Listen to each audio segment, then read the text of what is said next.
ലോകം ഇന്നുവരെ കണ്ടിട്ടില്ലാത്ത വിധം വിനാശകരമായ ഒരു യുദ്ധത്തിന്റെ നിഴലിലാണ് പശ്ചിമേഷ്യ ഇപ്പോൾ നിലകൊള്ളുന്നത്. അമേരിക്കൻ പ്രസിഡന്റ് ഡൊണാൾഡ് ട്രംപ് നൽകിയ അന്ത്യശാസനത്തിന്റെ അവസാന മണിക്കൂറുകൾ എണ്ണപ്പെടുമ്പോൾ ഹോർമൂസ് കടലെടുക്ക് എന്ന ആഗോള വ്യാപാരത്തിന്റെ ജീവനാഡിയിൽ നിന്നുയരുന്ന ചൂട് കേരളത്തിലെ സാധാരണക്കാരന്റെ അടുക്കളയിൽ പോലും പ്രതിഫലിച്ചു തുടങ്ങിയിരിക്കുന്നു എന്നതാണ് സത്യം. ഏപ്രിൽ 7-ാം തീയതി പുറത്തുവന്ന റിപ്പോർട്ടുകൾ പ്രകാരം ഹോർമൂസ് കടലെടുക്ക് പൂർണ്ണമായും തുറന്നു നൽകിയില്ലെങ്കിൽ വെറും 4 മണിക്കൂറുകൾ കൊണ്ട് ഇറാനെ ഒരു രാഷ്ട്രമെന്ന നിലയിൽ ഇല്ലാതാക്കുമെന്നാണ് വൈറ്റ് ഹൗസിൽ നിന്നുള്ള മുന്നറിയിപ്പ് വരുന്നത്. വെറും ഒരു വാക്പോരിനപ്പുറം അത്യാധുനിക യുദ്ധവിമാനങ്ങളും മിസൈലുകളും സജ്ജമാക്കി അമേരിക്ക നീങ്ങുമ്പോൾ ലോകം ശ്വാസമടക്കിപ്പിടിച്ച് നോക്കി നിൽക്കുന്നത് ആഗോള സാമ്പത്തിക ക്രമത്തിന്റെ തകർച്ചയിലേക്കാണോ അതോ മറ്റൊരു ലോകമഹായുദ്ധത്തിലേക്കാണോ എന്ന ഭീതിയിലാണ്. ഹോർമൂസ് കടലെടുക്കിന്റെ തന്ത്രപ്രധാനമായ പ്രാധാന്യമാണ് ഈ സംഘർഷത്തിന്റെ കാതൽ. ലോകത്തെ ക്രൂഡ് ഓയിൽ വിതരണത്തിന്റെ വലിയൊരു ശതമാനം കടന്നു പോകുന്ന ഈ ഇടുങ്ങിയ പാത അടയ്ക്കുന്നത് ആഗോള സമ്പദ് വ്യവസ്ഥയുടെ കഴുത്തിന് പിടിക്കുന്നതിന് തുല്യമാണ്. ഇറാൻ ഈ പാതയിൽ നിയന്ത്രണം ഏർപ്പെടുത്താൻ ശ്രമിക്കുന്നതാണ് ട്രംപിനെ പ്രകോപിപ്പിച്ചിരിക്കുന്നത്.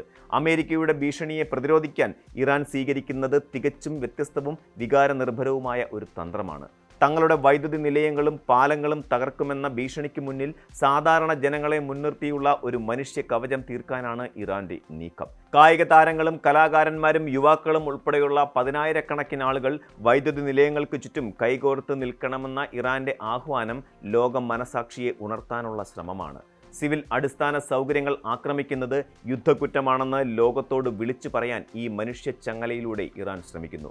യുദ്ധഭീതിയുടെ പ്രത്യാഘാതങ്ങൾ ഇതിനോടകം തന്നെ ലോക വിപണികളിൽ ദൃശ്യമായി കഴിഞ്ഞു. ക്രൂഡ് ഓയിൽ വില കുതിച്ചുയരുന്നത് ഇന്ത്യയെപ്പോലെയുള്ള ഇറക്കുമതിയെ ആശ്രയിക്കുന്ന രാജ്യങ്ങളെ സംബന്ധിച്ചിടത്തോളം വലിയ ആശങ്കയാണ് നൽകുന്നത്. ബ്രന്റ് ക്രൂഡും WTIയും റെക്കോർഡ് നിരക്കുകളിലേക്ക് എത്തുമ്പോൾ അത് നമ്മുടെ രാജ്യത്തെ ഇന്ധന വിലയെയും തൽഫലമായി നിത്യോപയോഗ സാധനങ്ങളുടെ വിലയെയും നേരിട്ട് ബാധിക്കും. ഓഹരി വിപണികളിലെ തകർച്ചയും നിക്ഷേപകരുടെ ആശങ്കയും വർദ്ധിച്ചുകൊണ്ടിരിക്കുകയാണ്. എന്നാൽ ഈ പ്രതിസന്ധികൾക്കിടയിലും ഇന്ത്യൻ വിപണിയിൽ ചില അനുകൂല ചലനങ്ങൾ ദൃശ്യമായത് കൗതുകകരമാണ്. സ്വർണത്തിന്റെയും വെള്ളിയുടെയും ഇറക്കുമതി തീരുവയിൽ കേന്ദ്ര സർക്കാർ വരുത്തിയ മാറ്റങ്ങൾ ജ്വല്ലറി ഓഹരികൾക്ക് കരുത്തു പകരുന്നു. എങ്കിലും ഒരു പൂർണ്ണ തോതിലുള്ള യുദ്ധം പൊട്ടിപ്പുറപ്പെട്ടാൽ ഈ നേട്ടങ്ങളെല്ലാം നിഷ്പ്രഭമാകുമെന്ന കാര്യത്തിൽ വിപണി വിദഗ്ധർക്ക് തർക്കമില്ല. ഇതിനിടെ ആകാശത്ത് നിന്നുള്ള നിരീക്ഷണങ്ങളിൽ പോലും അമേരിക്ക കർശന നിയന്ത്രണങ്ങൾ ഏർപ്പെടുത്തിയിരിക്കുന്നു. പ്ലാനറ്റ് ലാബ്സ് പോലെയുള്ള സ്വകാര്യ ഉപഗ്രഹ ഏജൻസികളോട് പശ്ചിമേഷ്യൻ മേഖലയിലെ ഉയർന്ന വ്യക്തതയുള്ള ചിത്രങ്ങൾ പുറത്തുവിടുന്നത് നിർത്താൻ വൈറ്റ് ഹൗസ് ആവശ്യപ്പെട്ടത് യുദ്ധതന്ത്രത്തിന്റെ ഭാഗമാണ്. ശത്രു രാജ്യങ്ങൾക്ക് അമേരിക്കയുടെയും സഖ്യകക്ഷികളുടെയും സൈനിക നീക്കങ്ങൾ കൃത്യമായി മനസ്സിലാക്കാൻ ഇത്തരം ചിത്രങ്ങൾ സഹായിക്കുമെന്നാണ് ഇതിന് പിന്നിലെ കാരണം. ഹൈഫ തുറമുഖത്തും ഇസ്രയേലിലെ എണ്ണ ശുദ്ധീകരണ ശാലകളിലും ഇറാൻ മിസൈലുകൾ പതിക്കുന്ന ദൃശ്യങ്ങൾ പ്രചരിച്ചതാണ് ട്രംപിനെ ഇത്തരം ഒരു കടുത്ത തീരുമാനത്തിലേക്ക് നയിച്ചത്.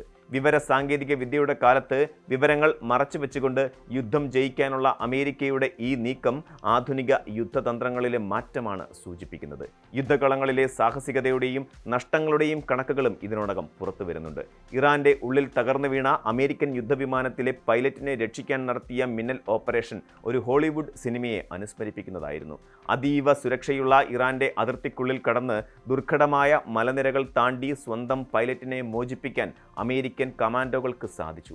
എന്നാൽ ഈ വിജയത്തിന് അമേരിക്കയ്ക്ക് നൽകേണ്ടി വന്ന വില വളരെ വലുതായിരുന്നു. ദൗത്യത്തിൽ പങ്കെടുത്ത 2 അത്യാധുനിക C-130 വിമാനങ്ങൾ സാങ്കേതിക തകരാർ മൂലം മരുഭൂമിയിൽ കുടുങ്ങിപ്പോയി. തങ്ങളുടെ രഹസ്യ സാങ്കേതിക വിദ്യ ഇറാൻ സൈന്യത്തിന് ലഭിക്കാതിരിക്കാൻ കോടികൾ വിലമതിക്കുന്ന ഈ വിമാനങ്ങൾ ബോംബ് വെച്ച് തകർത്ത് അമേരിക്കൻ സൈന്യത്തിന് പിന്മാറേണ്ടി വന്നു. ഇത് തങ്ങളുടെ വിജയമാണെന്ന് ഇറാൻ അവകാശപ്പെടുമ്പോൾ പൈലറ്റിന്റെ ജീവനാണ് തങ്ങൾക്ക് വലുതെന്ന് അമേരിക്ക തിരിച്ചടിക്കുന്നു. ഈ പ്രതിസന്ധി പരിഹരിക്കാൻ ഇറാൻ മുന്നോട്ട് വച്ചിരിക്കുന്ന വ്യവസ്ഥകൾ കടുത്തതാണ്. വെറുമൊരു താൽക്കാലിക വെടിനിർത്തലിന് പകരം ഹോർമൂസ് കടലെടുക്കിലെ തങ്ങളുടെ പൂർണ്ണ അധികാരം അംഗീകരിക്കണമെന്നും സാമ്പത്തിക ഉപരോധങ്ങൾ നീക്കണമെന്നുമാണ് അവരുടെ ആവശ്യം. തങ്ങളുടെ അടിസ്ഥാന സൗകര്യങ്ങൾ ആക്രമിക്കപ്പെട്ടാൽ ഇസ്രയേലിലെയും മറ്റ് അയൽ രാജ്യങ്ങളിലെയും സമാനമായ കേന്ദ്രങ്ങൾ തകർക്കുമെന്ന ഭീഷണിയും ഇറാൻ ഉയർത്തുന്നുണ്ട്. നയതന്ത്ര ചർച്ചകൾക്ക് ഇനിയും വാതിലുകൾ തുറന്നു കിടക്കുന്നുണ്ടെന്ന പ്രതീക്ഷ ചില കോണുകളിൽ നിന്നും ഉയരുന്നുണ്ടെങ്കിലും ട്രംപിന്റെ അന്ത്യശാസനം ആ പ്രതീക്ഷകളെ തല്ലിക്കെടുത്തുകയാണ്. ഏപ്രിൽ 7-ാം തീയതി രാത്രി 8 മണി എന്ന സമയം കടന്നു പോകുമ്പോൾ ലോക ചരിത്രത്തിൽ പുതിയൊരു അധ്യായം കുറിക്കപ്പെടുമോ അതോ വിവേകം വിജയിക്കുമോ എന്ന് കണ്ടു തന്നെ അറിയണം. ഭൗമരാഷ്ട്രീയത്തിലെ ഈ വടംവലി ആഗോള സമാധാനത്തിന്റെ നിലനിൽപ്പിനെ തന്നെ ബാധിക്കുന്ന വിഷയമാണ്. ഊർജ്ജ സുരക്ഷ, സാമ്പത്തിക സുസ്ഥിരത, അന്താരാഷ്ട്ര നിയമങ്ങൾ എന്നിവയെല്ലാം ഈ യുദ്ധഭീതിയിൽ പരീക്ഷിക്കപ്പെടുന്നുണ്ട്. സാധാരണക്കാരായ ജനങ്ങൾ മനുഷ്യക്കവചമായി നിൽക്കാൻ തയ്യാറെടുക്കുമ്പോൾ ആധുനിക ലോകം എത്രത്തോളം ദുർബലമാണെന്ന് നമ്മൾ തിരിച്ചറിയുന്നു. വരും മണിക്കൂറുകളിലെ തീരുമാനങ്ങൾ ലോകത്തിൻ്റെ ഭാവിയെ തന്നെ മാറ്റിമറിച്ചേക്കാം. സമാധാനത്തിനായുള്ള അവസാന ശ്രമങ്ങളും പരാജയപ്പെട്ടാൽ മനുഷ്യരാശിക്ക് നൽകേണ്ടി വരുന്ന വില അത്യന്തം ഭീകരമായിരിക്കും. ഈ അനിശ്ചിതത്വത്തിന്റെ കാലത്ത് സംയമനവും വിവേകപൂർണവുമായ ഇടപെടലുകളും മാത്രമാണ് ഏക പോംവഴി. ലോക നേതാക്കൾ ഈ പ്രതിസന്ധിയെ എങ്ങനെ കൈകാര്യം ചെയ്യുന്നു എന്നതിനെ ആശ്രയിച്ചിരിക്കും നാളെയുടെ സമാധാനം. കൂടുതൽ വാർത്തകൾക്ക് news 18 Keralam YouTube channel subscribe ചെയ്യുക.